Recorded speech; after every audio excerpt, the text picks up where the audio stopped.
नमस्कार, जय हिंद, जय Bharat and welcome to Def Talks. This is आदि हिंद। कल रात को मैंने आपके साथ पूरा कवर करा कि किस तरह की बैटल यहाँ पर हो सकती है, क्या-क्या फोर्सेस हैं, ईरान की तरफ से भी और अमेरिका की तरफ से भी।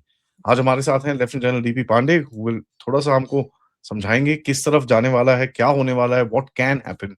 ऑफ कोर्स एक्चुअली क्या होगा ये तो किसी को नहीं पता।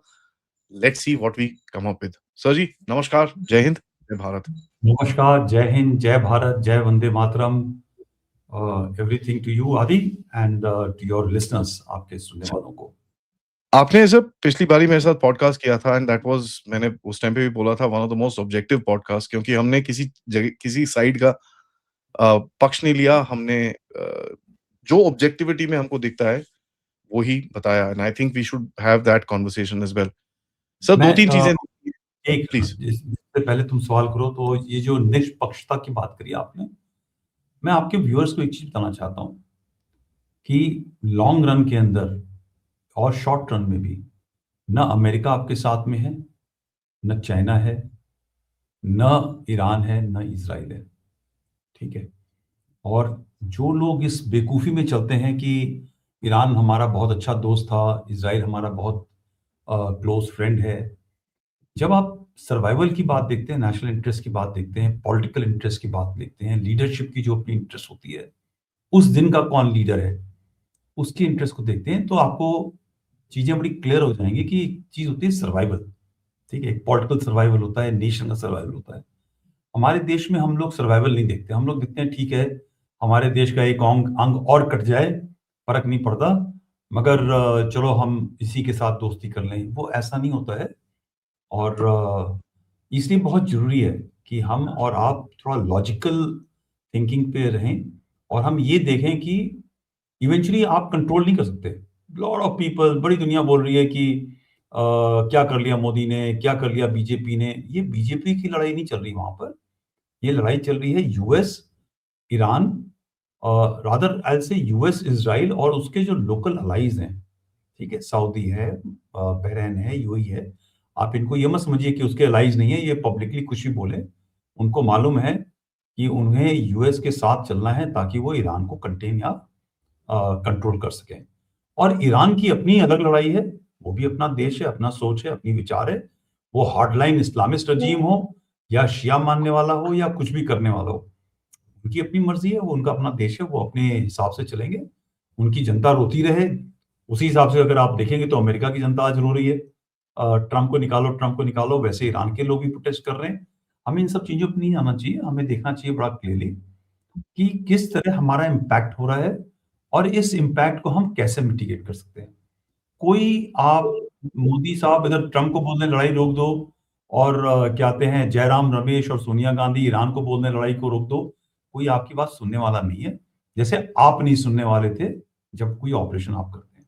हर एक आदमी अपनी नीड के लिए ऑपरेशन करता है, मिलिट्री ऑपरेशन करता है और वो अपनी जगह सही है, अपनी सोच के हिसाब से। तो we should not look at लोग बोलते क्या हैं, हमें उनकी एक्शंस को देखना चाहिए। Correct sir.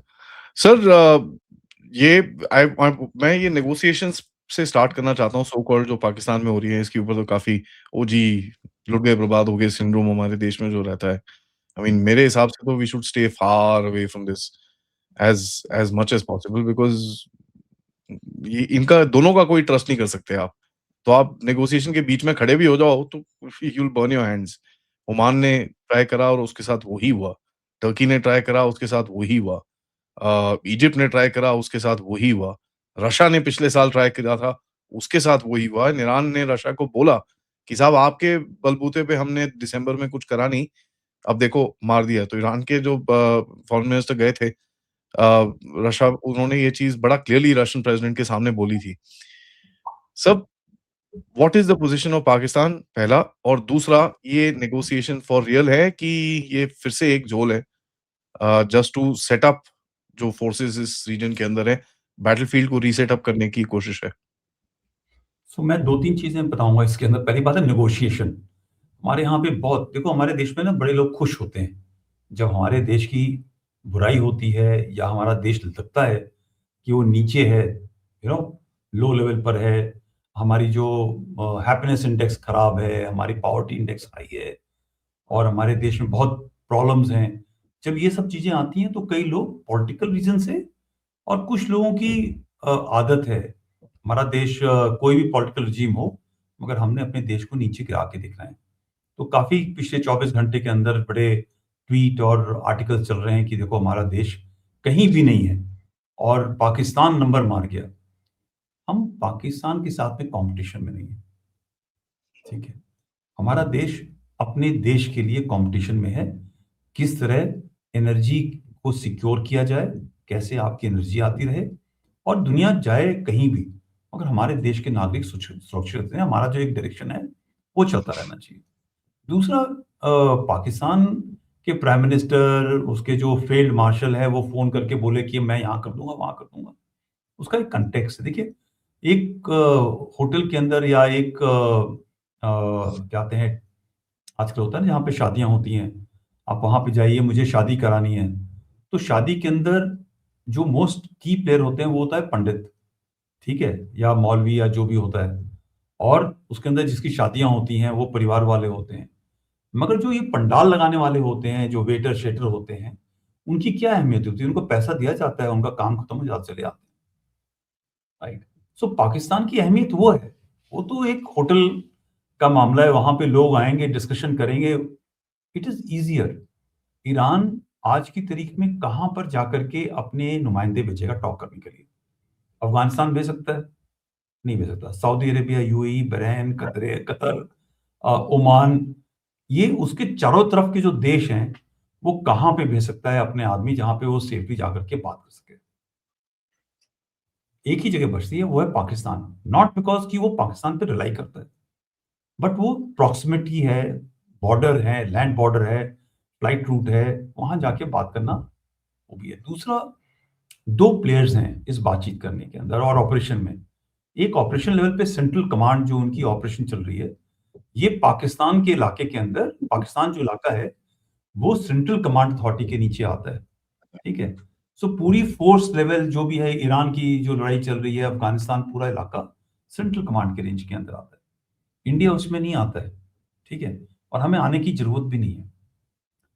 तीसरा जो रीजन है, पाकिस्तान में जो ईरानियन एम्बेसी है, वो सारी बातचीत अमेरिका के साथ में, ईरान एम्बेसी जो पाकिस्तान में है वो आज से नहीं करी है, 1979 से कर रही है। सो जो भी अमेरिकन इंटरेस्ट के साथ में बात करना है, वो जो टॉक्स हैं वो ईरानियन एम्बेसी के थ्रू हो रहे हैं। तो जो लोग ये छोटी सी चीज को देख करके बड़े एक्शन में आ जाते हैं, बड़े खुश होते हैं कि इतना अच्छा हो रहा है, देखो पाकिस्तान जो है ग्लोबल प्लेयर हो गया, ठीक है। तो आई डोंट थिंक जस्ट बिकॉज आपके घर में लोग आके बातचीत कर रहे हैं, आप बातचीत करा रहे होते, आप ये तय कर रहे होते कि भाई क्या एजेंडा होगा, आपने कैसे करना है, क्या बातचीत होगी, क्या उसके पॉइंट निकलेंगे, क्या नतीजे निकलेंगे, दोनों की बातचीत करा दी आपने। फोन किया कि यार हम प्लीज लड़ाई रोक दो, इसको फोन किया कि तुम मान जाओ, वो होता है नेगोशिएशन, ठीक है। तो they are not part of negotiating team, they are not sitting in the centre, और वो बंटवारे का काम जो होता है वो सब नहीं कर रहे। They are just trying to organise, give a facility, give a place to carry out this thing. और चलो वो भी ठीक था, बहुत अच्छा हुआ। बहुत अच्छा। हमारा तो कोई भी जहाज नहीं रोका गया, हमारे जितने भी जहाज हैं, और लॉट ऑफ पीपल सेइंग कि हमने कुछ कॉम्प्रोमाइज किया होगा, हमने पे किया होगा, हमने कुछ किया। स्टेट जो एमईए की स्टेटमेंट आई है और जो ऑयल मिनिस्ट्री की, पेट्रोलियम मिनिस्ट्री की स्टेटमेंट आई है, उन्होंने बड़ा क्लियरली बोला है कि वी हैव नॉट पेड और we have not compromise anything. फिर लोगों ने बोलना शुरू कर दिया कि भाई हमने इनके ईरानियन सेलर्स वापस भेज दिए, इनके 3 जहाज हमने पकड़े थे, हमने भेज दिए। तो भेजे, अगर भेजे होंगे, मुझे नहीं पता उसके चक्कर में भेजे, भेजे, हमारा भी तो जहाज आ रहा है। ये कहना कि यार हमारी चीजों को तुम आने दो और हम ईरान को कुछ नहीं देंगे, ये तो दुनिया ट्रांजैक्शन की है। आप कोई भी, वो आज अमेरिका हो, चाहे रशिया हो, चाहे चाइना हो, वो आज जो भी ईरान के साथ में डील कर रहा है या हमारे साथ कर रहा है, किसी के साथ कर रहा है, एक ट्रांजैक्शन होता है। आपने मिनरल लेना है, मैं आपको पैसा दे रहा हूं, ठीक है। आपको you everything is about give and take. So frankly आज पाकिस्तान का जहाज आ रहा था, उसको उन्होंने वापस मोड़ दिया, कहा कि आपकी तो क्लियरेंस ही नहीं है। अब वो क्लियरेंस क्या चाहिए? अगर ऐसा ही मीडिएटर हो रहा होता, बड़ा अच्छा था उनका रोल, ग्लोबल पावर हो जाती। और इफ पीपल फील कि Pakistan is becoming a global power, वो यार वहीं चले जाओ आप रहने के लिए, ठीक है। ऐसा ग्लोबल पावर जो दुनिया भर, they are actually boot licking, right. Gift दे रहे हो आप ट्रम्प को, आप पूरे देश को बेच रहे हो, ऐसे में तो क्या फायदा है उस देश के बारे में बात करना। I don't think so it's a correct thing. Now second you are talking about, आप बात कर रहे थे बातचीत होगी कि नहीं होगी बातचीत, ठीक है। ये सब मैं कभी भी, ट्रम्प हो चाहे कोई भी दो देश हो, ईरान बोलेगा तो मैं ट्रस्ट करने को तैयार हूं थोड़ा बहुत, ठीक है। वैसे ईरान का भी इतिहास ऐसे ही है, उसने बोला कि हम बॉम्ब नहीं बनाएंगे, हम बैलिस्टिक मिसाइल की कैपेबिलिटी 2000 के ऊपर, या अभी देख लो आप, उनके फॉरेन मिनिस्ट्री ने बोला कि 2000 किलोमीटर की रेंज है, हम उसको कैप कर दिया, और जब भी फायर किया डियोगो गार्शिया में, तो वो 3-3.5 रेंज वाले उस पर फायर कर दिया। सो पब्लिक स्टेटमेंट्स और एक्शंस में बड़ा फर्क होता है नेशनल इंटरेस्ट के चक्कर में। तो ट्रम्प का अगर आप ट्रेंड देखेंगे, सुबह टैरिफ लगाया 500%, फिर कर दिया 100%, फिर कर दिया 25, फिर वापस 50, फिर ही gets up in the morning and he does something. So हमें उसके बारे में नहीं करना चाहिए बिलीव। मिडनाइट हैमर जब लॉन्च किया था पिछले साल मई जून के महीने में, तो आपको याद होगा उसने बोला कि मैंने 2 हफ्ते का टाइम दिया है डिस्कशन के लिए, और 10वें या 9वें दिन उसने वो स्ट्राइक कर दी, ठीक है। यही चीज ओमान के अंदर बातचीत चल रही थी, और बिल्कुल एक तरीके से नतीजा आने लगा था कि भाई ईरान ने सब कुछ मान लिया है, फलाना है ढिमाका है, और उसने बोला कि बातचीत चल रही है and we are coming into favourable term, और ठक करके 28 फरवरी को ऑपरेशन स्टार्ट हो जाता है, ठीक है। सेम उसने अभी ये 3 बार पिछले हफ्ते के अंदर कोई ना कोई कहानी बोली है और चेंज कर दिया है। इसलिए मैं हमेशा एक्शंस देखता हूँ।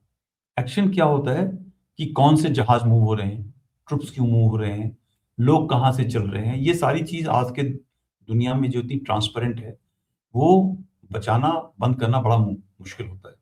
तो मैंने तब भी मिडनाइट हैमर के टाइम पे भी बोला था कि time is running out. In fact America अगर 2 दिन पहले ये बॉम्बिंग कर देता नतान्स, फोर्दो और इन सब इलाकों के अंदर, तो शायद ये जो यूरेनियम एनरिचमेंट का सामान था वो ईरान निकाल नहीं सकता होता, वो डिस्ट्रक्शन हो जाती, ये जो लड़ाई की नौबत आई है वो नहीं होती, ठीक है। मगर देवर लेट बाय 2 days और 3 days। सेम अगर आपको याद होगा, तुम्हारे भी चैनल पे बोला है मैंने, मीडिया में कई बार बोला, ये जो ऑपरेशन था उस टाइम पे मैंने बोला था कि ये 7-8 महीने के लिए डिले हुआ है, क्योंकि उसके पास जो मटीरियल है और जो काबिलियत है वो दोबारा एनरिचमेंट और वेपन कर बनाने की ताकत 8-9 महीने में हो जाएगी। वो 8-9 महीने जो थे जनवरी के महीने में पूरे हो रहे थे, तो जाहिर था कि इससे पहले वो उसकी काबिलियत होती न्यूक्लियर एनरिचमेंट की और वेपनाइजेशन की, पर वो वेपन बन गया तो फिर आप रोक नहीं सकते किसी को। तो ये जो कार्रवाई है ये आपकी दिसंबर में होनी चाहिए, और वो दिसंबर से लेट करते हुए उन्होंने ये पूरी कार्रवाई फेब में करी, 2 महीने लेट करी, right. Should have been done in December और मे बी जनवरी। तो आप मेरी राइटिंग्स भी देखेंगे और मेरा स्टेटमेंट देखेंगे तो भी, और उनको सक्सेस ज्यादा मिल जाता, मगर वो सक्सेस कुछ भी होगा कारण होता है ना, क्योंकि आपको फोर्सेस मोबिलाइज करनी है, लेके आना है, डिसीजन लेने हैं। तो जब आपने एक बार डिसीजन ले लिया इन मंथ ऑफ दिसंबर, और आपने 2 एयरक्राफ्ट कैरियर्स मूव करने शुरू करे, आपने अपनी सिस्टम बिल्डअप करना शुरू किया, टेक्स टाइम टू बिल्डअप, तो इसका मतलब आपने एक डिसीजन लिया है। वो बातचीत का रुख कहीं भी जाए, अगर आपने फोर्सेस मोबिलाइज कर दी हैं तो वो अटैक होगा, मारना ठीक तो है, है ही। मारना ही है। अब देखिए, मेरी तरफ से मैंने एक आर्टिकल लिखा है और वो क्लॉज ने भी पब्लिश किया है। People may not agree with me. जो इनके 3 स्ट्रेटेजिक एम्स थे अमेरिका के, जो मेन एम था उसका, वो था ये पेट्रोल प्राइसेस को बढ़ाना, ठीक है, और इस स्ट्रेटेजिक हॉर्मोन्स को ऐसा कंट्रोल करना है ताकि चाइना के ऊपर एक प्रेशर बने, और ये उसका एम था। उसका एम जो मिलिट्री एम है, रजीम चेंज है, यूरेनियम का है, और मिसाइल कैपेबिलिटी की जो डिस्ट्रक्शन की बंद करने की बातचीत हो रही है, वो एक्चुअली इजराइल का एम है, वो सऊदी अरेबिया का एम है, यूएई का एम है, ये बहरीन इनका है, कतर का नहीं है, बट ये बाकी 3-4 का ये एम था कि भाई बैलिस्टिक मिसाइल नहीं बननी चाहिए, यूरेनियम नहीं होना चाहिए, मेरी तरफ से रजीम रहे चाइना रहे, ठीक है, दोनों का ये एम था। और इसराइल का एम ये था कि भाई अगर रजीम चेंज हो जाए तो शायद लोग थोड़ा सा मॉडर्न हो जाएंगे, वो death to Israel, death to America की बात नहीं करेंगे। बट अमेरिका का जो एम था वो टेरिफ वॉर देख लो, वेनेजुएला देख लो, वो सब चीज देख लो आप। इट इज जो चाइना ने पिछले एक 25 साल में एक जो स्पेस कब्जा जमाया है, ठीक है, उसको कंट्रोल करना है। और उसके कंट्रोल एनर्जी को कंट्रोल करना इसलिए जरूरी था क्योंकि एनर्जी से लिंक्ड है रॉ एंड डॉलर नहीं raw semiconductors, chips, rare earth rare earth leverage चाहिए। हटाना है चाइना का। हाँ, और रेयर अर्थ को जो काम करना है उसके लिए चाहिए आपको energy, power. It consumes huge amount of power, ठीक है, पानी और पावर। और एंड पानी भी हीलिंग। उठाने के लिए आपको पावर चाहिए, है ना। या सो ये सारी जो चीजें हैं वो कंट्रोल हो रही हैं। तो उसने स्टार्ट किया कि मैं अपने वेस्टर्न हेमिस्फीयर को कंट्रोल करूंगा। फिर उसने बोला कि भाई रशिया के साथ मैं थोड़ा सा पीस करना चाहता हूँ। फिर उसने सीरिया वाली प्रॉब्लम को रिजॉल्व किया, जैसे भी है, गलत किया बट किया। और अब वो इस रेजोल्यूशन पे आया है कि मुझे जो ईरान का 90% तेल चाइना को जाता था, वेनेजुएला का 90% तेल चाइना को जाता था, वहां पे उसने एक कंट्रोल स्थापित किया। वेनेजुएला का तो तेल बंद हो गया। अब ईरान का तेल अभी भी थोड़ा बहुत जा रहा है, but that was his aim. So actually वो उसका एम मुद्दा जो है पार्शली अभी तक अचीव हुआ है। मगर जो बाकी 3 एम थे, वो रजीम चेंज, बैलिस्टिक मिसाइल, यूरेनियम, ठीक है। बैलिस्टिक मिसाइल उसने 70 से 80% डिस्ट्रॉय कर दिया है, ठीक है।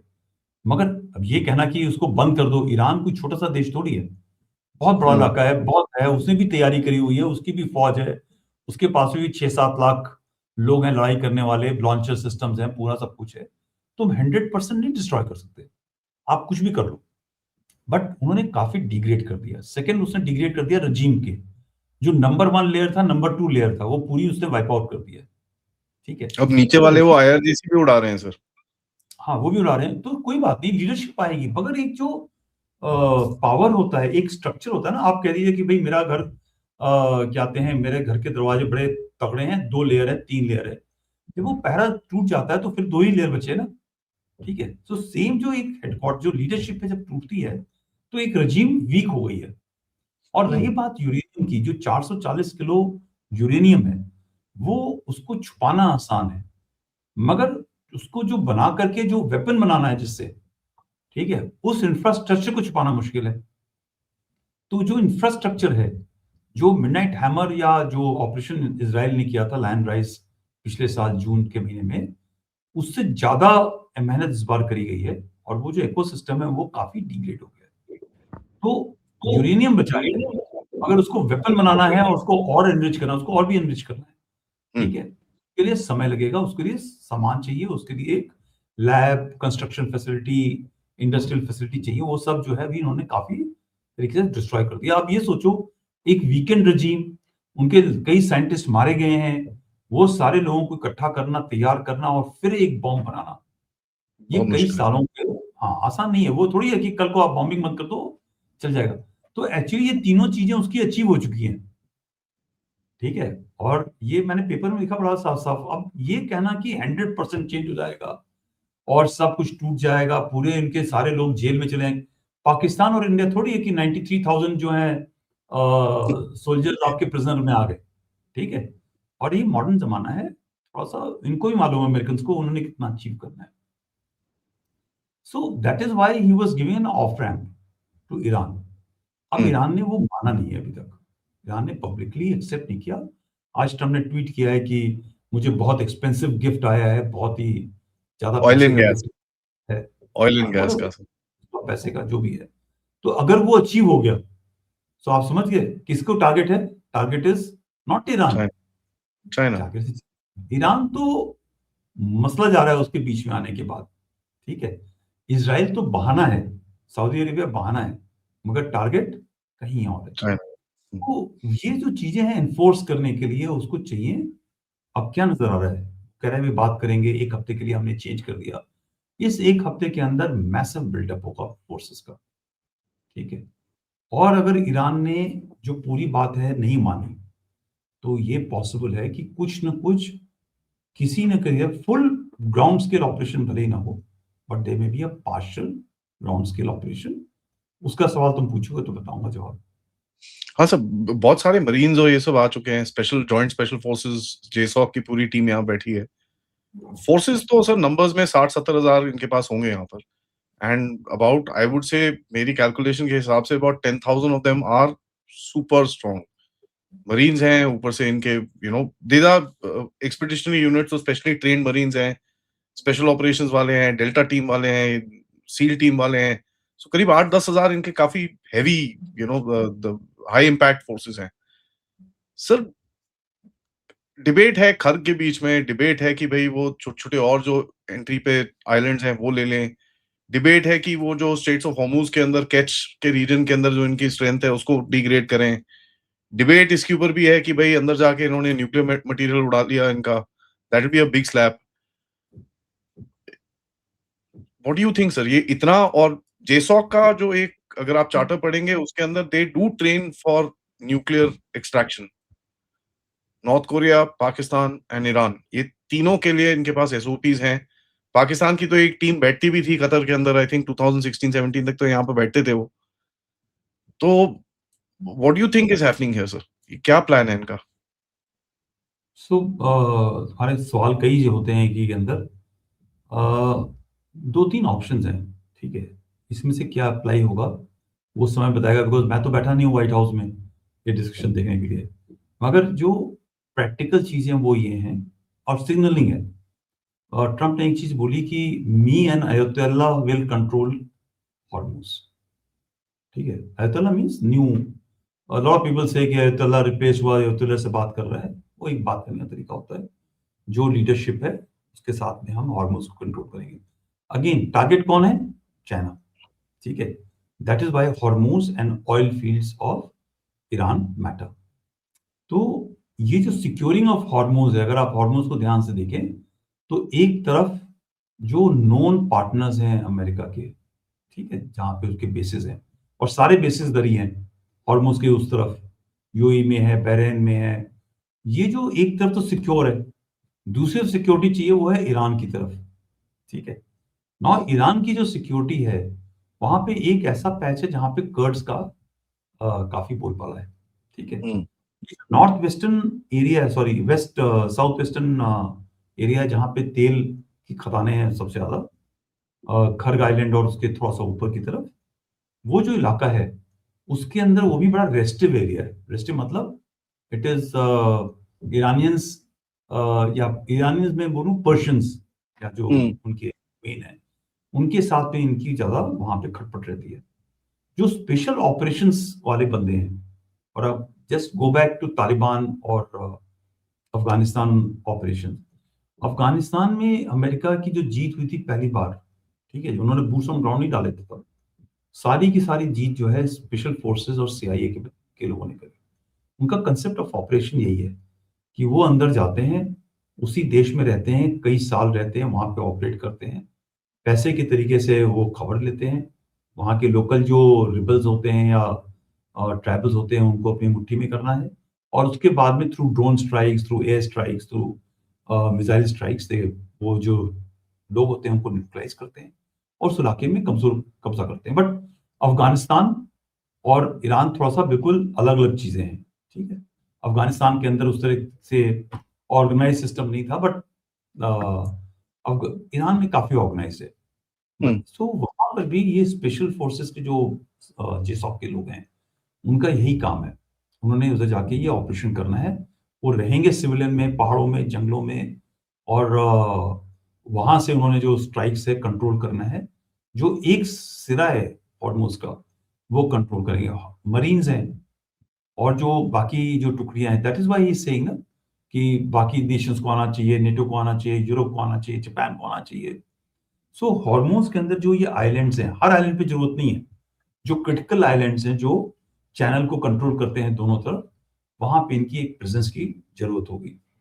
कितना मुश्किल है मुझे नहीं लगता, बहुत मुश्किल है, बिकॉज इवेंचुअली एक बार उसके ऊपर आपने कंट्रोल करिए। फॉर एग्जाम्पल खर्ग आइलैंड है, खर्ग आइलैंड के अंदर फैसिलिटी है 1 लाख से ऊपर, 1.25 लाख के आसपास वहां पे लोग रहते हैं, जो जो मेरी जानकारी है उसके हिसाब से। सो दे आर नॉट फाइटर्स और समथिंग। जो मिलिट्री इंस्टॉलेशन थे अबाउट 49 to 50 ऑफ देम, वो अमेरिका ने कोई 10 दिन पहले एक एक छोड़ करके दिया। वहां पे, ठीक है। और अभी भी चलो सोल्जर्स होंगे, ट्रुप्स होंगे, बट जब आप उस चीज को आइसोलेट करके थ्रू मैसिव फायर पावर और थ्रू दिस थिंग कंट्रोल करते हो, आप हर गार्डन को कंट्रोल कर सकते हो। ठीक है, सो दैट इज हाउ ये पूरी जो एरियाज हैं वो उसको सिक्योर करेंगे। दूसरा, जो ईरान के पास में था, ईरानी नेवी थी, वो ईरानी नेवी तो खत्म हो गई। ठीक है, मगर बिल्कुल इट्स मोर देन 100 शिप्स, छोटे बड़े सब मिला करके उन्होंने डिस्ट्रॉय कर दिया। 140 125 140 के आसपास। मगर फिर भी जो नॉन स्टेट एक्टर टाइप होता है ना, गुरिल्ला वॉरफेयर टाइप, ठीक है, अंडर वाटर ड्रोन्स ये वो, हाँ अंडर जी। वाटर ड्रोन्स हैं, माइंस हैं, फास्ट अटैकर एयरक्राफ्ट हैं, और भी कई तरीके हैं माइंस को लगाने का और वहां पे जो वेजल्स हैं उनको जाने का। सो एक थ्रेट तो रहेगा। इस लाइक जम्मू कश्मीर में जब बहुत पीक पे इंसर्जेंसी थी, तो फिर भी सिविल कॉन्वॉय, मिलिट्री कॉन्वॉय सब जाया करते थी और कई बार उस पे अटैक होता, दैट रिस्क विल रिमेन। ठीक है, बट दे विल ट्राई कि कितना वो रिस्क टेक्नोलॉजी और फोर्सेस कॉम्बिनेशन और technology mean satellite, drones, UAVs, surveillance की कौन चीज आ रही है, अंडरग्राउंड आ रही है, ओवरग्राउंड आ रही है, फिर फिजिकल रिंग फेंसिंग, गार्डरेज लगाना ताकि उसके ऊपर ट्रूप्स हैं, रिस्पांस टीम्स हैं, क्यूआरटीज हैं, वो एक सेक्शन, एक सिस्टम होगा जिससे वो एक हॉर्मोन्स की जो एसेंशियल एरियाज हैं वो सिक्योर हो जाएं। ठीक है, फिर भी अटैक होगा। मैं मतलब एक चीज बता रहा हूँ, जब आपके एरिया कंट्रोल में नहीं है, फॉर एग्जाम्पल लाइक पायरेट्स वो करते थे, हुती का जो फायरिंग होता था और एक दो शिप्स को हिट किया, so all these things will happen, but धीरे धीरे ये over a period of time ये चीजें कम हो जाएंगी या चली जाएंगी based on how much forces, how much control is exercised. ठीक है, सो इवेंचुअली आई थिंक एक उनका प्राइमरी एम ये होगा। दूसरा एम मुझे लगता है कि अगर इनकी बातचीत चल रही है, बिकॉज इन्होंने कर्ड्स को बहुत धोखा दिया है कई बार, सीरिया में दे दिया धोखा, टर्की के खिलाफ दे दिया, उनका इस्तेमाल किया और फिर धोखा दे दिया। तो ये भी एक बहुत पॉसिबल है कि कर्ड्स को डाल के, छोटी फौज है बट ये मिक्स, इसे क्या होता है कि फौज छोटी हो मगर कमिटेड हो और उसके पास में फायर पावर हो और टेक्नोलॉजी हो, तो काफी कुछ अचीव कर सकती है। ठीक है, सो ये जो एरिया है वेस्टर्न ईरान का, उस इलाके में कर्ड्स की बहुतायत है and that is a place along with the Iraqi Kurds, they can ये कुछ ना कुछ वहां पे भी कर सकते हैं। कर सकते हैं। तीसरा एक ऑप्शन है कि थ्रू बलूचिस्तान, राइट। अब यहाँ पे वो पाकिस्तान को कैसे मैनेज करेगा, क्या करेगा, वो देखना जरूरी है। या तो पाकिस्तान लेड हो operation with some boots on ground, या बलोचिस का इस्तेमाल हो। अब ये इतना ओवर्ट नहीं आ रहा है, बट ये भी हो सकता है कि पाकिस्तान को बोले तुम अफगानिस्तान के अंदर जो तुम कर रहे हो करते जाओ, किलिंग करो, सिविलियन मारो, अफगान मारो, मुझे क्या फर्क पड़ता है, बट तुमने ईरान के इस एक बॉर्डर को एक्टिवेट करना है ताकि आईआरजीसी और ये जो पूरा इलाका है वो हमारे किसी न किसी कंट्रोल में हो जाए या उसकी आईआरजीसी कमिटमेंट हो जाए। तो ये तीसरा है। और चौथा, आप वो देख ही रहे हो, यूएई ने बोल दिया है, सऊदी ने बोल दिया है, बहरीन ने बोल दिया है, इनके पास फोर्सेस तो है नहीं, इन्होंने जिंदगी में आज तक कभी लड़ाई लड़ी नहीं है और लड़ने का शौक नहीं रखते। ये तो बोलते हैं पाकिस्तानियों को, तुम आओ हमारे यहाँ पे हमारे टेररिस्ट को मारो और हमारे सिक्योरिटी प्रोवाइड करो, but let's see, may be जो एक आइडियोलॉजिकल खतरा होता है उससे निपटने, ये याद रखना आदि, ईरान ने अगर सीज फायर स्टेप कर लिया, ठीक है, और वापस आ गया, तो अगली लड़ाई होने में कम से कम 5-6 साल 10 साल लगेंगे। ठीक है, और ईरान अगर ये जो रजीम, पार्ट रजीम है, सरवाइव कर गई, आईआरजीसी का कंट्रोल दोबारा वापस हो गया, तो जो सबसे बड़ा खतरा है वो सऊदीज को, यूएई, ओमान को नहीं है, बट ये बाकी जो बहरीन वगैरह हैं इनको बहुत खतरा है इससे, because they will come out stronger. ये पूरी जो इंटरनल प्रोटेस्ट है वो ऐसे किलिंग से उसको खत्म करेंगे ताकि इनके ही लॉयलिस्ट, उनको फर्क नहीं पड़ता, यू नो, इन इस्लाम और इस धर्म के अंदर वो अपने लोगों को मार देते हैं और आप कुछ भी बोलते जाओ, बिकॉज इवेंचुअली वो कह रहे हैं यार हमारे धर्म के खिलाफ है, हम तो सब सॉर्ट आउट करेंगे। सो ये सब चीज होने की सब पूरी संभावना है। ठीक है, तो ये 3-4 ऑप्शन हैं, लेट्स सी क्या होता है। एक और थ्योरी है जो मेरे दिमाग में है सर, उसके ऊपर आप थोड़ा सा कमेंट करेंगे, इज दैट गाजा में जो ट्रंप ने करा था, इट वाज 1 हफ्ता, 1.5 हफ्ता, 2 हफ्ते की सीज फायर कर दी। अच्छा भाई सीज़फायर नेगोशिएट करो हमारे साथ। नहीं मानते फिर मारेंगे तुमको। Is he gonna that is also one option जिसमें ट्रम्प को थोड़ा बहुत सक्सेस मिला था although Hamas is not fully removed from there but इनको सक्सेस ये मिला था कि जितनी भी बॉडीज़ थी गाज़ा के पास, जितने भी क्या नाम है इनके हॉस्टेजेस थे, ये सब बाहर आ गए थे। Do you think that is also viable sir with a country like Iran? देखो जो नेगोशिएशन होता है ना, एक बड़ा कंसेप्ट मैं बात करता हूँ हर जगह पर। वो है एक कहते हैं ल्योर एंड फियर। ठीक है? पॉलिटिक्स में हो, गवर्नमेंट्स में हो, गवर्नेंस में हो या जियोपॉलिटिक्स हो, उसमें जब तक फियर और ल्योर यानी कि लालच देना और धमकाना, दोनों हुँ, साथ चलते हैं। और दोनों दिखावे में नहीं चलता, वो आपको फोर्स यूज़ करना चाहिए। ठीक है? ये हमारी जो इंडियन गवर्नमेंट है, प्रेज़ेंट गवर्नमेंट, पास्ट गवर्नमेंट, ये चीज़ नहीं समझती है। वो ये सोचती है कि ल्योर दे दो, पैसा दे दो, इवन प्रेज़ेंट गवर्नमेंट ऑल्सो। उनको लगता है कि पैसा फेंको, काम हो जाएगा और इकोनॉमी प्रॉस्पेरिटी से काम हो जाएगा। इसीलिए क्या होता है कि Indian armed forces, military, security forces, paramilitary forces पे उतना तवज्जो नहीं दिया जाता है। हुँ, ठीक है? अमेरिका आज इन स्पाइट ऑफ सब गलतियाँ, स्टुपिडिटी, फेलियर्स, हम उसको फेलियर कुछ भी कह रहे हैं, पूरी दुनिया में उसने तहस-नहस बना रखा है। 2 चीज़ों से बनाया हुआ है, उसने पैसे पे काबू किया हुआ है और उसने फोर्सेस को बना रखा है। जब वो फोर्सेस उसकी डिग्रेड होती हैं, उसकी पावर डिग्रेड होती जाती है। यूके को देख लो आप, UK was militarily powerful, it was controlling the world, तो पैसा भी आ रहा था। तो जब उन्होंने किसी देश को बेचना, खरीदना, तो नीचे के लोगों को पैसा देना और ऊपर वाले को धमका लेना। सो ये जो फेयर और ल्योर का कंसेप्ट है, अमेरिकन्स को पूरा पता है कि कुछ लोगों को खरीदो और बाकी पावर का इस्तेमाल करके आप ये काम करो। तो आई थिंक यही काम चल रहा है वहाँ पे। तो वो मारते जा रहे हैं, इज़राइलीज़ तो फ़ोन करके बता रहे हैं आईआरजीसी वालों को कि अब ये तेरे घर है, दरवाजे के बाहर देखो, और वो ठक करके मिसाइल हिट करती है। So they are using total fury, या, दे आर सैकिंग एवरीथिंग।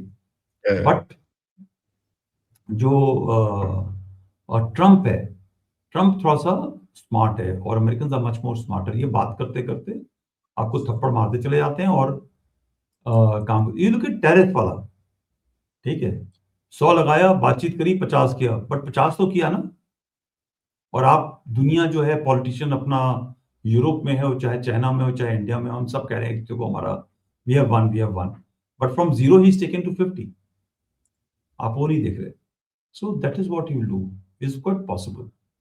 तो I will not trust. Talk तो तभी मैं मानूँगा जब फोर्सेस पुल आउट हो जाएँगी या कंट्रोल हो जाएँगी, which is not likely to happen so soon. Now दूसरा चीज़ सर, सबसे बड़ा जो ईरान की तरफ से जो अभी इस टाइम से आया है and there there positioning is कि भई हमको रेपरेशन चाहिए, स्ट्रेट्स ऑफ हॉर्मुज़ पूरा हमारा होना चाहिए, पीपल नीड टू पे अस दिस दैट ये वो। अ, इट्स क्वाइट फैंटास्टिकल पहले तो nobody will agree to that तो that is basically continuation of the war. तो अगर आप इसमें अटके हो तो वॉर तो फिर चलेगी।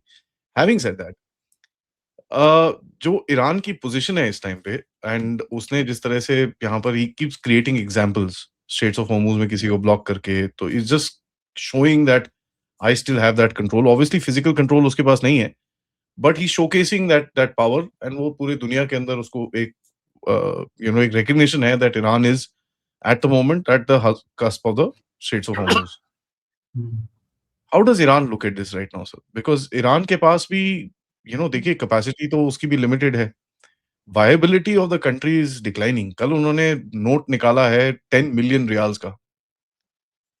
खाना कम है, पानी कम है। प्लस नाउ आगे जाके जो आपकी जो पहले एक सिविलियन गवर्नमेंट थी, उसके बीच में और आईआरजीसी के बीच में there are not visible this thing but there are issues. वो तो होता ही है during war time they will be जितने मर्जी क्लोज हो आपको फिर भी friction will begin because there is a different power centre here, different power centre here. How do you see this and ये तो this is smack dab in the middle of CIA and Mossad की जो covert capability है उसके अंदर बैठती है ये। Create more division, create more chaos with in Iran. ये कोशिश करो इस चीज को करने की आगे। And how does the Arabs look at it? Because Arabs का भी काफी इंटरेस्ट है इसके अंदर. एवरीबडी सेज नहीं नहीं, Arabs are very against this war. I from day one I been saying they want this war they wanted this war, ठीक है. and they're funding it, by the way. हम ये Israel के तो difference, यार आप तुमने कई चीजें एक साथ पूछी तो सब चीजें बड़ा मुश्किल होता है समझाना. हाँ, एक सिचुएशन ही आखिरी ऐसी है. It is an ideological war, correct. It is war of power, ठीक है. अमेरिका का इंटरेस्ट भले ही कुछ हो, बट जो रीजनल, देखो ग्लोबल डायनामिक्स, रीजनल डायनामिक्स और कंट्री की डायनामिक्स में बड़ा फर्क होता है. तीनों में बड़ा फर्क. जैसे आप पंचायत के इलेक्शन में, एमएलए के इलेक्शन में, एमपी के इलेक्शन में, तीनों में फर्क होता है, ठीक है. Interest levels are different and सब कुछ अलग होता है. उसी तरह जो ईरान का है, इट्स एन आइडियोलॉजिकल कंटेस्ट, ठीक है.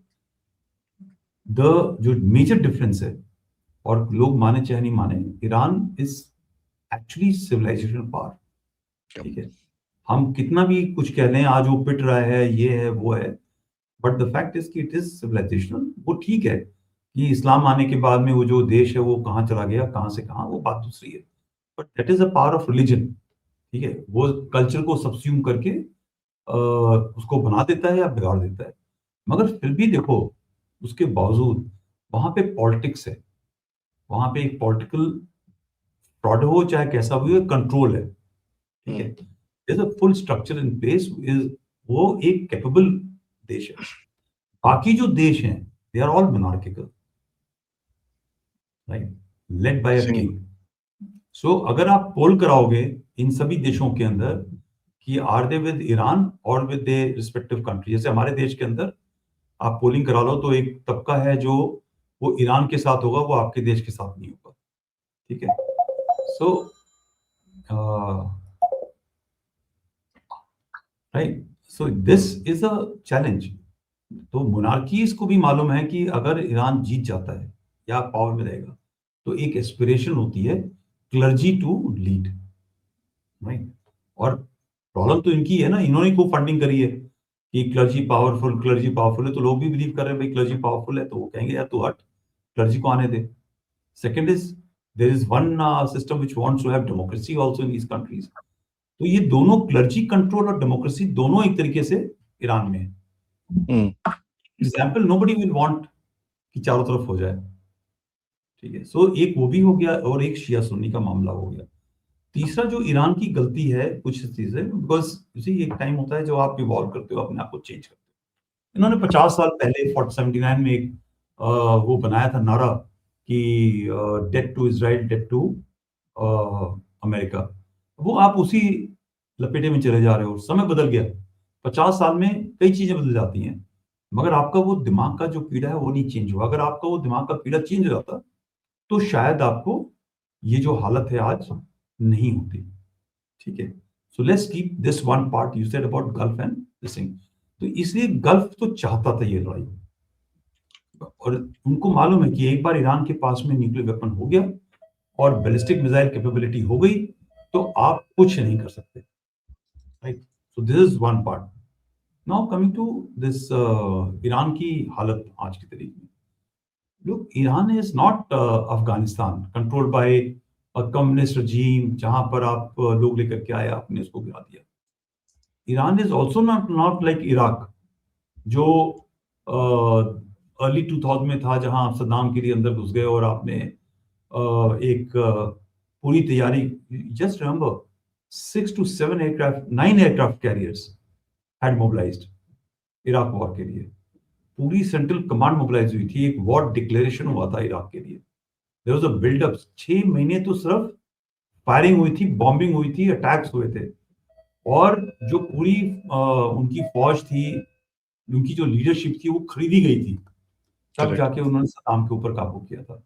ईरान के अंदर ये सब नहीं हुआ है, ठीक है. So Iran is still will persevere, will continue dominate, will continue survive. You just can not say कि हम पत्थर से पत्थर बजा देंगे, ठीक है.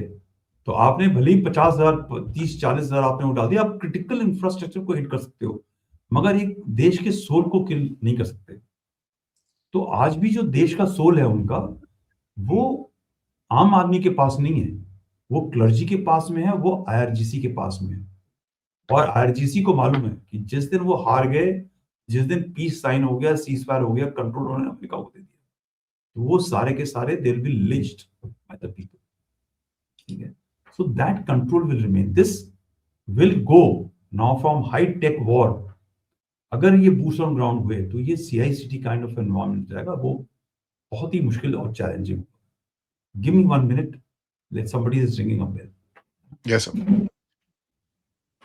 No that understood sir. इसके अंदर एक और एंगल है अभी, which is of course the future of Iran. For example, now let me just break this down to an end game sort of a scenario. America जो Iran मांग रहा है कि भाई साहब, यू नो, अमेरिका को यहाँ से जाना चाहिए, गल्फ खाली करो, ये करो, वो करो। America can never do that. ठीक अच्छा, है जी। before, so this was one, I'm sorry, this was one of a question which I couldn't answer, right? जो एंड गेम ईरान की जो पोस्टिंग है, अगेन आदि जब डील्स होती हैं ना, जब नेगोशिएशन होता है, तो हर एक आदमी नीचे से ऊपर नहीं शू करता, वो ऊपर से नीचे शू करता है। ठीक है, सो नेचुरली वो ये बोलेगा कि अमेरिका की बेसिस बंद होने चाहिए, वो you will pitch from that place. वो ये बोलेगा कि आपका ऑयल एंड गैस मेरा होगा, मेरी स्ट्रेटेजिक ऑटोनॉमी होगी, मैं जो मर्जी करूंगा। ठीक है, मेरे जितने लॉसेस हैं आप उसके पैसे भी दो, ये सारी बातचीत होगी, ये गलत नहीं है। So that they will talk, right? But eventually जो विनर होगा वो डिसाइड करेगा कि क्या होगा, ये कितनी रिप्रेशन मिलेगी, नहीं मिलेगी। अगर आपके इधर से फॉर एग्जांपल अगर एक गवर्नमेंट आ गई which is pro American government, इसे यार ठीक है, चलो थैंक गॉड आपने हमें मारा पीटा और now we are with you, so दिल से ठीक है यार, रिप्रेशन, इनफैक्ट वो ये कहेंगे हम तुमको ऑयल एंड गैस हमारे नाम पे कर दो अगले 25 साल 30 साल। और जो पहले हो रहा था, बाय द वे, मोजादेक से पहले यही डील चल रहा था। ठीक है, तो मोजादेक के टाइम भी यही था, ब्रिटिशर्स वेर पंपिंग ऑयल, फिर उसने बोला कि ये तो नेशनलाइज कर दूंगा, इसीलिए मोजादेक को मार दिया उन्होंने। ठीक है, so the thing is that under duress, under compulsion, everything is possible. इनको पैसा भी दे सकते हैं टू रिजॉल्व द इशू कि भाई चलो ठीक है, हमने तुमको बहुत मारा पीटा, will give you x billion dollars over a period of time, but खर्ग island, यहाँ पर ये वाली जो ऑयल और गैस की फील्ड है वो हमारे नाम, हम पंप करेंगे, so that dealings will happen, right? That dealing will happen for survival, but eventually क्या निकले, अमेरिकन में बोलेंगे यूरेनियम बंद होगा, ये बंद होगा, वो होगा, सब बंद हो जाएगा, खत्म। तो ना ये होगा ना वो होगा, नहीं होगा, they will always have maximalist aim and they will start coming and controlling to some place जहां पे बीच का रास्ता निकलेगा। Let me ask you a fantastical sort of a question sir. America का जो एक पर्सपेक्टिव रहेगा would not be to achieve complete peace in this place, क्योंकि अगर कंप्लीट पीस होगा तो फिर हथियार कौन खरीदेगा? I mean that is also there ना। तो एक वो आपको एक कहीं पे कुछ सिचुएशन चाहिए होती है, एंड दूसरी सिचुएशन वहां पर सीरिया में ऑलरेडी डेवलप हो रही है बिटवीन इजराइल एंड टर्की, तो वो भी एक फ्यूचर बैटल होगी कभी ना कभी, व्हेनेवर इट डज हैपन। तो it doesn't want that perfect peace. अगर वो नहीं चाहिए तो दैट मींस ईरान को आपको chaos में रखना है, create that chaos so that, I need to be here, I'll protect you guys, ये वो and all that। and वैसे भी अभी अमेरिका ने कोई 20-25 बिलियन डॉलर के ऑलरेडी अरब्स को भी हथियार अभी during the war they've already sold it। तो what do you say about that? तो you come to a point where Iran is weakened but not completely destroyed the regime। वो है अभी भी थ्रेट एक बना के रखती है, which keeps your engagement, आपके weapons, आपके हेजमनी इस रीजन के अंदर कायम रखती है। स्ट्रेट्स ऑफ हॉर्मुज आप खुलवा लो। Will that be a ideal position for America sir? नहीं, ideal position of America will be कि जब आपके पास में हेड स्टेट ऑफ हॉर्मुज का कंट्रोल हो, पार्शियल कैसे भी हो, थ्रू गल्फ नेशंस हो, चाहे डायरेक्टली थ्रू इंटरवेंशन हो, that is one. Second is, जो आप कह रहे हो बात सही कह रहे हो, मगर ये आज अगर लड़ाई बंद भी हो जाती है टू से कि ईरान का जो पोस्चर है, again they are a Shia community, eventually religion kicks in, ठीक है? टू इवेंचुअली सी परसेंट या बिकॉज़ अनलाइक इंडिया जहाँ पे रिलीजन का कोई महत्व नहीं है, सिर्फ 1-2 पर्टिकुलर रिलीजन को छोड़ के, ये बाकी जो देश हैं यहाँ पे धर्म ज़्यादा इम्पोर्टेंट है। तो कुछ न कुछ समय आने के बाद में या तो इंटरनल सिचुएशन डेवलप हो जाएगी, आपने लोगों को इकट्ठा करके रखना है एक झंडे के नीचे, तो वो धर्म का झंडा है। बिकॉज़ इवेंचुअली अगर आप ईरान देखो, तो ईरान भी is not a perfect case of 100% people belonging to one community. 50 से 55% पर्शियन है ओरिजिनल। बाकी तो सारे कोई बलोच है, कोई कर्ड्स है, कोई अज़ेरी है, कोई अलग-अलग कम्युनिटी वाले बंदे हैं। जब इनको बाँध के रखना होता है, तो आपको एक नारा चाहिए होता है। और इस तरफ पाकिस्तान से लेकर के टिल टर्की, ठीक है? टिल टर्की, धर्म एक नारा है, ठीक है? वो बाँध के रखता है। I am not talking about central Asian Republic. Central hmm, Asian Republic बहुत डिफरेंट मॉडल। वो धर्म नहीं है। धर्म को उस तरह नहीं यूज़ करते। बिल्कुल वो कहते हैं भाई धर्म अपने घर में रखो, बाकी बाहर सड़क के ऊपर नहीं आएगा। मगर ये जो ट्राइबल एरियाज़ है ना, these are all tribal mindsets. वो वहाँ पे एक दूसरे को 2 ट्राइब्स को एक साथ में जोड़ना है, तो आप कल्चर पे नहीं जाओगे, आप धर्म के नाम पे जाओगे। What else is binding? It is not about democracy, it is not about this thing, क्या कहते हैं, some utopian idea. The only utopian idea they know is religion, ठीक है? सो वो जो रिलीजन का मामला है वो किक करता रहेगा। और I don't think so there will be a perfect peace ever in this region. Yes, I there is, मतलब मेरा अगर कोई माने तो मैं तो ये बोलूँगा भाई, एक बलोच का इलाका कार्व कर दो। It may be not full because you will be annoying Turkey. They are different people. एक इलाका आप जो कर्ड्स का है वो उसको कर दो। हुँ, जो अज़रबैजान का इलाका है जहाँ पे उनकी पॉपुलेशन है, same what is happening between Ukraine and Russia, जो रशिया डोमिनेटेड एरियाज़ हैं, रशियन डोमिनेटेड एरियाज़ हैं। You should go back to Russia. उससे क्या होता है, एक जो आपकी जो ज्योग्राफिकल बाउंड्रीज़ ब्रिटिशर्स ने बनाई थी या एक टाइम पे बनी थी, वो एक सा थोड़ा-सा कंट्रोल्ड, जहाँ पे जिन लोगों की ज़्यादा न नफरी है, उसके हिसाब से बढ़ जाएगी। So there may be a semblance of peace and control in that area, right? But that doesn't I mean ये पूरा region will still remain in chaos, उसके अंदर कोई डाउट नहीं है सर। या भाई वो रीजन, ये वाला रीजन आज तक क्योस में नहीं है, 1000 साल से क्योस में है। I look at it, these regions are still okay to be where it is, ठीक है? सर एंड लास्टली सर एक बड़ा सिंपल सा सवाल है, when you look at the propaganda इस टाइम पे, राइट? जिस तरह से पूरा प्रोपेगेंडा चल रहा है, when you see the entire game opening out, ठीक है, पूरा propaganda is I mean it's saturated the entire airwaves and this and that, इसके अंदर से sir, and we know very well कि भाई यहाँ पर भी कुछ ना कुछ आगे जाके कुछ ना कुछ तो होगा। तो when we look at this kind of propaganda, what can we do to decipher the correct information? आपने जिस तरह से ऑब्जेक्टिवली समझाया है कि यार this is how the game is going to go. How do people understand something like that with so much of chaos? You देखो इस mentioned चीज initially कि actions पे जो दो लोग, work या जी, दो लोगों ने प्रोपेगेंडा बिल्कुल नहीं किया है, ठीक है? ईरानियंस ने प्रोपेगेंडा बिल्कुल नहीं किया, और चाइनीज ने करा उन्होंने, उनके लिए। हाँ, उन्होंने नहीं करा और ना इजरायलीज ने करा। दो हाँ, लोगों ने, उनके आइडियाज, दोनों के जो आइडियाज हैं, एक्शंस हैं, स्पोकन एक्टिविटीज हैं, वो दोनों मैच करते रहे, ठीक है? हाँ, यस, यू मे से कि सर प्रोटेस्टर्स मार दिए उन्होंने, बोला ऐसा नहीं किया। That is in a dynamics, but इनकी जो स्टेटमेंट्स हैं और जो एक्शंस हैं, उनमें ज्यादा गैप नहीं रहा है, इजराइलीज की और इनकी। मगर आप सऊदीज को देखो, तो नहीं, this not your war, this not our war, your war. UAE ने बोल हम्म, दिया not our war, your war, ऐसे लोग बोल रहे हैं। बट इन दोनों ने कुछ नहीं किया। बाकी हर एक आदमी टैक्टिकल लेवल की जो डिस इन्फॉर्मेशन है कि वो F-35 गिर गई, इधर हो गया, क्या बोला क्या नहीं बोला, इवेंचुअली देखो F-35 उनके हिट हुए, उन्होंने बड़ा साफ-साफ बोला यस हिट हो गए।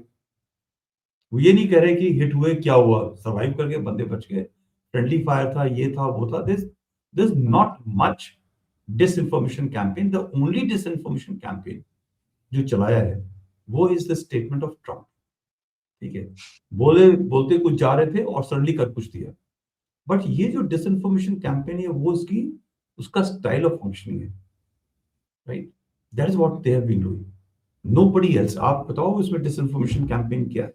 इनकी एक्टिविटीज। उन्होंने बोला कि हम हॉर्मोज ब्लॉक करेंगे। उन्होंने बोला कि हम उन्हीं को जाने देंगे जो हमसे परमिशन लेके जाएगा। We will not allow X Y Z. They are doing it. Yes, Ayatollah got killed, Khamenei got killed. They had not declared it for 24 hours or 48 hours. But उन्होंने ये नहीं बोला कि वो जिंदा है। Mustafa is hurt. They are not saying that he's running the country. But वो statement नहीं आ रही। ये होता है disinformation campaign. The only thing is written statement आ रही है या मैसेजेस आ रहा है। So that messages are being crafted by somebody. But कोई ये नहीं कह रहा कि वो जिंदा है, सब ठीक ठाक है और everything is hunky dory. They are not saying. या पोस्टरिंग एंड पोजीशनिंग दोनों कर रहे। ठीक है? इजराइल ने साफ साफ बोला हर बार। अमेरिका, ट्रम्प कुछ भी बोल रहा है, बट इजराइल की स्टेटमेंट्स में कुछ चेंज नहीं हुआ है।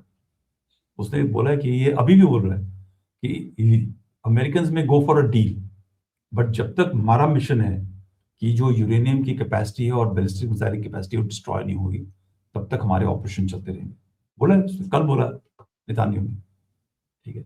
So I think they have been pretty direct in their conversation. Unlike India Pakistan का जो हुआ था, उसमें डिसइन्फॉर्मेशन कैंपेन कुछ ज्यादा चला था, और वो भी सारे कैंपेन ज्यादातर जो लोग हैं चलाने वाले हमारे देश के ही लोग थे। वो तो पाकिस्तान ने कम चलाया, हमारे बंदों ने ज्यादा हुआ। It is more about politics actually.